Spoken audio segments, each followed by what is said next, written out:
Welcome to Sela, Jamaica Vibes, where the rhythm of nature meets the soul of Jamaica. Here in our backyard, we grow herbs, vegetables, flowers, and even fruit trees, all with love and care.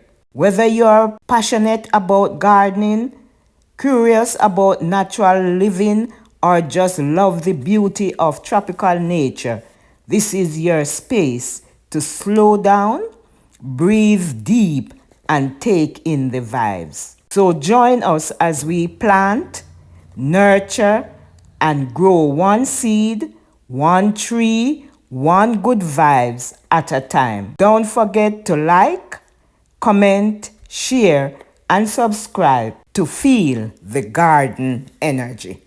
Did you know you can grow your own turmeric right at home and harvest fresh golden roots in just a few months?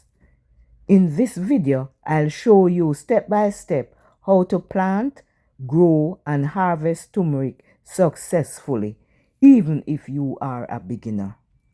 To grow this turmeric, you need fresh turmeric rhizomes. Choose firm, plump roots with visible buds or eyes. Avoid soft or moldy pieces.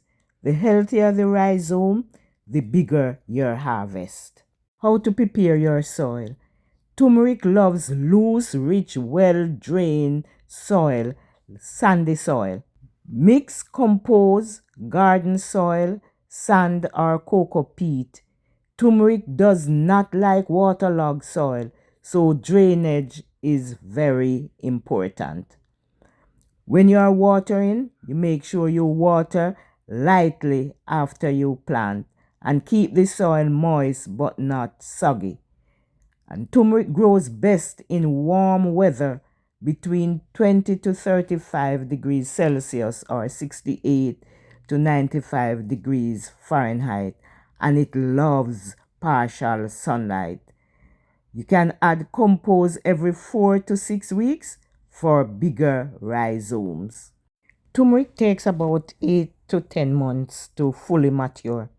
The leaves will grow tall and green. You know when it is harvest time when the leaves become yellow or brown like this. To reap the turmeric, you just need to carefully dig around the plant and lift the soil gently. You'll see multiple new rhizomes formed from the original piece, and that's your reward. So you can wash them thoroughly and let them dry before you store them. If you need turmeric powder, you can grate them while they are still fresh and then put the grated portion to dry. So you see, it is easy as ABC. If you want to get bigger harvests, use organic compost regularly, avoid overwatering, grow in warm season, and use large containers or plant them in the ground. If you did not get a bountiful crop, you can replant the old head. If you found this video helpful, please like, share, and subscribe to help this channel grow to 200 subscribers and beyond. Comment below, are you growing turmeric in a pot or in the ground? Thanks for watching. See you in the next gardening video.